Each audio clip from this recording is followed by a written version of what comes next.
അതായത് ഈ കലിയുഗത്തില് അപ്പം ഡ്രസ്സൊക്കെ ഊരിയിട്ട് തുണിയൊന്നും ഇല്ലാതെ റോട്ടുമുക്കൂടി ഓടി വൈറലാകാൻ വേണ്ടിയിട്ടൊക്കെ ശ്രമിക്കുന്ന ആളുകളുള്ള ഒരു കാലഘട്ടമാണ് ഇത്. എല്ലാരും കുറ്റം പറയാണ്ട് വലിയൊരു സംഭവം വന്നിട്ട്. അപ്പൊ ഉദാഹരണം പറയുകയാണെങ്കിൽ ഇപ്പൊ നമ്മുടെ ഈ അലൻ ജോസ് പെരേര അതല്ലെങ്കിൽ ആറാട്ടണ്ണൻ, കിംബോയ്, ഇങ്ങനെ കുറെ കോമഡി പീസുകളൊക്കെ എല്ലാവരും കണ്ടിട്ടുണ്ട്.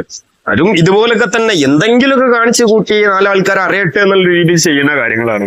അപ്പം ഇതുപോലുള്ള സാധനങ്ങളെ ഞാൻ നിങ്ങളൊരു വീഡിയോ കാണിക്കാം. ഇത് പറയാം, ഇതുപോലൊന്നും ഒരു സാധനത്തിന് ആരും സപ്പോർട്ട് ചെയ്യലില്ല, അല്ലെങ്കിൽ ഇവരുടെ സംസാരം കേൾക്കാൻ ആരും നിൽക്കലില്ല, അല്ലെങ്കിൽ ഇതുപോലുള്ള ആളുകൾക്ക് വേണ്ട പരിഗണനയൊന്നും കൊടുക്കലില്ല.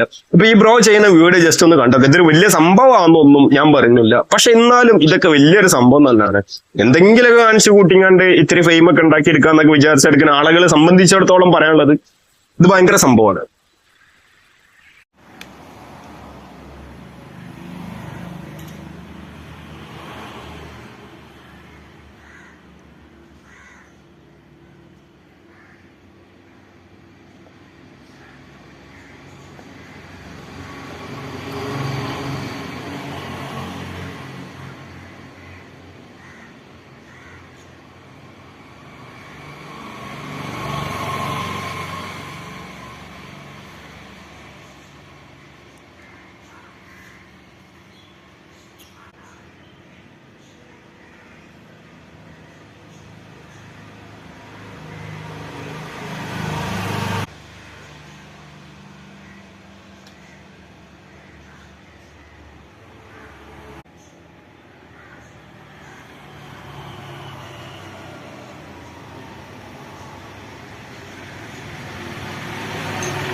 കുഞ്ഞിളം കൈയിൽ മെല്ലെ കോരിയെടുക്കാൻ വാ.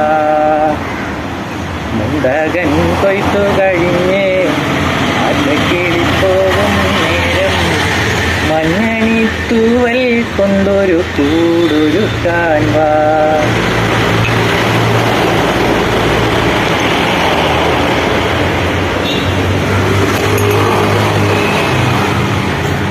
അതാണ് സംഭവം. ഇതൊക്കെ കാണുമ്പോ അതാ പറഞ്ഞത്, ഈ എന്താ പറയാ, പഴയ പ്രാഥമിക കാലഘട്ടത്തിലുള്ള ആളുകൾ തുണിയൊന്നും ഇല്ലാതെ നടക്കുന്ന പോലെ ഇന്ന് ഇപ്പം അങ്ങനെ നടന്ന് തുണിയൊന്നും ഇല്ലാതെ റോട്ടും കൂടെ ഓടിക്കഴിഞ്ഞാൽ വൈറലാവുന്നൊക്കെ ആളുകളുടെ വിചാരം. അതുപോലെ തന്നെ വെറുതെ എന്തെങ്കിലും കാഷ്ടൊക്കെ വരി വലിച്ച് നിന്നുകൊണ്ട് വൈറലാവുന്ന ആളുകളൊക്കെ ഉണ്ട്. എന്ത് പറയാനാണ്, ഇങ്ങനെയുള്ള സാധനങ്ങളൊന്നും ആർക്കും വേണ്ട, ആരും സപ്പോർട്ട് ചെയ്യില്ല. ഇത് വലിയൊരു സംഭവം ഒന്നല്ല ഞാൻ പറഞ്ഞത്. പക്ഷെ ഇത് എന്താ പറയാ, അങ്ങനെ ഒരു റിസ്ക് അയാളുടെ അടുത്ത് തലയിൽ വെച്ചിട്ട് അതിന്റെ കൂടുതൽ ഗ്ലാസ് എടുത്ത് പാട്ടും പാടും വലിയൊരു കാര്യം തന്നെയാണ്. ഇത് എനിക്ക് തോന്നുന്നത് ഈ ബ്രോ ഇതിനു മുമ്പേ ഒരു മാവിന് ഒരു വടി എടുത്ത് എറിഞ്ഞുകൊണ്ട് അങ്ങനെ ഒരു സാധനം ഉണ്ട്. ആ ബ്രോ ആണ് ഈ ബ്രോ എന്ന് എനിക്ക് തോന്നുന്നുണ്ട്, കറക്റ്റ് ആയിട്ട് അറിയില്ല. ഈ ചെക്കന്റെ യൂട്യൂബ് ചാനലിന്റെ പേര് ശരൺ സതീഷ് തണ്ണീർഫ ഇയാളുടെ യൂട്യൂബ് ചാനലിന്റെ പേര് ശരൺ സതീഷ് തണ്ണിപ്പാറ ഉണ്ണി എന്നാണ് പേര്. ഏതായാലും വളരെ നൈസായിട്ടുണ്ട് എന്നുള്ളത് മാത്രമേ പറയാനുള്ളൂ.